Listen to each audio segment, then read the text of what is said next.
Blind reaction. I haven't watched this yet. Let me tell y'all how a man can physically and mentally drain you. So when I was like 19, I started working as a correctional officer. And I went in with the mindset like, yeah, like these inmates can't do nothing for me. Like, what a man in jail gonna do for me? You know what I'm saying? Like, really have my big girl up in his own. And I just was not finna let nothing faze me. Cause you know when you go through the training like OJT or whatever, you know, they tell you how these inmates are, how they can manipulate you, how they can do this, how they can do that. And I'm just thinking to myself like, yeah, okay. But when you get in there, it's a whole fucking different story. And if you know, you know. But I was also a sweet girl. I wasn't finna let nobody go with me. I wasn't finna let nobody play me. But it became to a point to where I started talking too much. And that's where they get you. Never talk too much. If you are CO, if you OJT, just let me tell you. I hope this land on the right side of TikTok.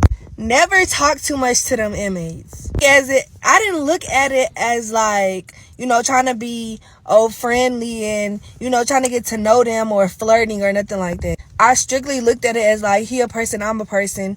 He talking, I'ma talk too. That's where I went wrong. I should have just stayed strict. I should have just stayed being a bitch. And I would have never got myself into that shit. But anyways, to make a long story short. Get to it. I ended up being with him. We talked. What? You know what I'm saying? Like, when he was in jail, we would talk or whatever, blah, blah, blah. And then he snuck me. Now that I'm talking about this, I'm just very ashamed of myself. But I'm here being very transparent. Leave all them negative comments in the motherfucking past. And if you got something fucking to say, keep scrolling. So, like, I was in the picket or whatever, and he was outside the picket. So, he started, like, signaling his mom number to me or whatever to reach him when he got out. What? So, blah, blah, blah, blah. He ended up getting switched to another facility. I was that deep in with him that I really fucked with him that I quit my job. I was making good money. If you know, you know. So when he transferred to another facility, I got in touch with his mom. The last thing on this planet anyone needs is female correction officers, yet alone a 19-year-old at a male facility, man. It's probably a good thing she quit. I'm not trying to be funny. They aren't equipped to do that job. Was like, okay, when he calls me, I'm going to throw her the call and I'm going to let y'all talk. So when he called, she threw her at the call. We got on the phone and he was just like, hey, like, I missed you. How you been? Like, blah, blah, blah. Like, where you at? Like, what you doing now? Did you quit? You still working there? And I was like, no, I quit. You know, I got me a little job somewhere else. So anyways, we chopped it up for a little bit. And he was like, okay, well, set your phone up to this facility. Since you don't work no more, you can set your phone up. I can start calling you. So I was like, that's a bit cool. So we figured all that shit out, whatever. So we started talking more and more, getting locked in more and more. So he was like, when I get out, move to Dallas with me. At the time, I'm telling you, I was 19. I was vulnerable. I was fresh out of my last relationship. It was a lot going on. Don't judge me. She's setting up. That victim music is playing right on time. So I was like, what? I was like, no, are you crazy? Like, I'm 19. What the am I gonna do with you out there? He was like, you do hair, you do this, you do that. You know, you can get that shit jumping out there. And I was like, you know what, you right. So I started giving it thought, giving into that jail talk. He made me believe that we could actually live out there together. He make you believe anything you believe. So eventually, like, when he got out, I was like, okay, cool, whatever. I started packing my shit. My family started noticing, because, like, I'm 19. I just graduated high school not too long ago. My family started noticing, like, what's she doing? What she got going on? Eventually, they picked up to it, you know what I'm saying? Especially my mama. My mama caught me on the phone talking to him, and she broke my phone. I worked. I got a new one. Started talking to him some more behind my mama back.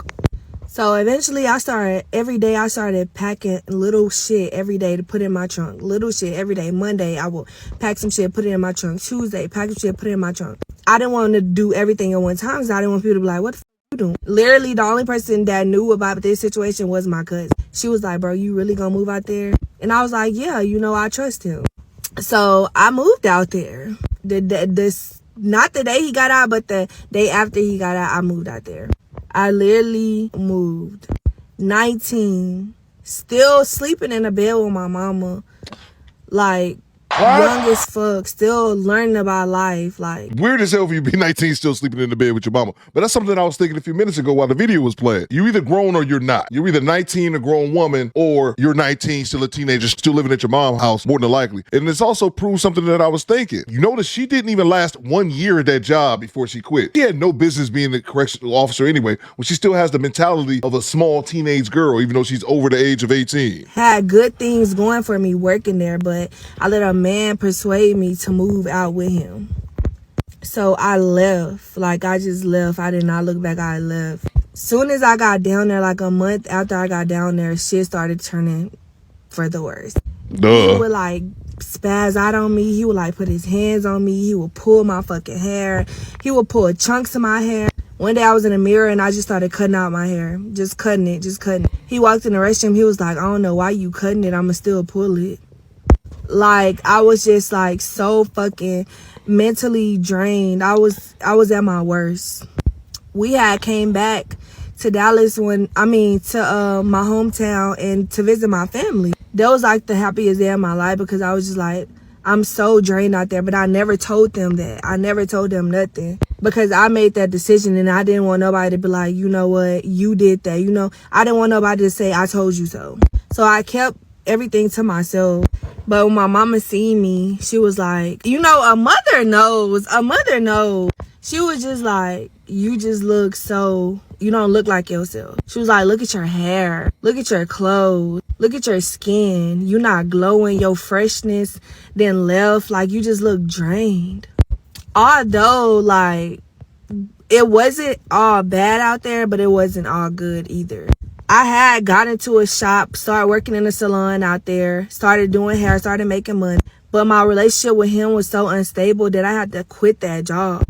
I was living with his mama. His mama kicked us out. We became homeless. We was living in my car. We didn't have no money to eat. I remember us going to McDonald's and we literally had to get one McDouble a piece. I started losing so much weight out there. I started smoking weed. Like, it was to the point of where I couldn't eat unless I smoked weed. I was literally not myself. And I'm so glad that I'm just not that person no more. So eventually, like, we went back to Dallas or whatever. He was a veteran, so he was able to get us in a hotel to where, like, we could live there for a couple of months till we got on our feet. So after we moved in the hotel, I was like, can we just go back this weekend to visit my family? I was really plotting my escape. I literally left all my shit behind. Like, I didn't care because I didn't want him to be like, why you taking all your shit? You know, if we just going this weekend and visit your family. So I left everything. When we got down there, an episode had happened to where I told my mama, I was like, you know, I want to stay for a week. Can I stay here with y'all for a week? And then I'll go back to Dallas. She was like, you know, you more than welcome to stay. So I was like, okay, well, can you explain that to so-and-so, my boyfriend at the time? So yeah, she was like, you can take the car, you can go back to Dallas, and then, you know, you can just pick her up like next week. He was not having it. He said yes to my mama's face, but deep down I already knew that it was going to be a problem. So I walked outside and I was like, babe, you know, you okay with that? Like, is everything all good? And I was like, I'm going to ride with you to the store real quick. So we left and I got in a car with him and, you know, we get to the store or whatever. But as we come back from the store, I'm like, you haven't said nothing. Like, are you good? Like, is you okay with me staying with my family for a week? Like, he just like spazzed out. He just spazzed out. I don't even remember a lot of shit that happened. I just remember, like, you know, us having to pull on the side of the road because we fighting physically and he tripping like so hard. And I was just like, bro, if you keep tripping, I'm gonna run in these people's yard and I'm gonna call the police. I was just tired of him putting his hands on me. Like, I was just through with that shit. So I was like, I'm gonna call the police. You're gonna go back to jail. So he was like, you go in the people's yard, swear to God, I'm gonna shoot them. So, like, I just get back in the car. We get back in the yard. I'm just like, boo, crying. I'm like, Granny, he gonna shoot the people. He splurged off in my car. Like, literally, he splurged off in my car. Mom was like, call the police. He not just finna leave in her car like that, whatever. So they call the police. The police looking for him in my car. And, you know, he eventually hid somewhere and got away. His mama picked him up. He got away, whatever. I say all this to say that, y'all, don't fall for no bullshit. Keep your head on the swivel because these men will literally mentally and physically drain you. As always, there's little to no accountability whatsoever. I don't believe that women should be correctional officers in men's facilities. And I damn sure don't think they should be able to do it at the age of 19. This is a girl still bopping around like a teenager. There's no way that she should have that type of responsibility. And likely the only reason I'm not swinging a hammer on this lady is because she was only 19. But I've done videos in the past before about women dealing with men in jail. And I'm not saying every single person who's locked up is a bad person, but they're in jail for a reason, the vast majority of them. There's so many men out here who are free, who don't have felony records, that you guys can pick and choose to date. But they always choose Pookie, and then are shocked at their Pookie outcomes. And they always say I was manipulated, or he fooled me, or he can convince me. You are a grown adult with a functioning brain. Someone can only trick you or manipulate you if you allow them to. The responsibility falls on you at the end of the day. What do you guys think? Let me know in the comments. Do better, squad. Fall out.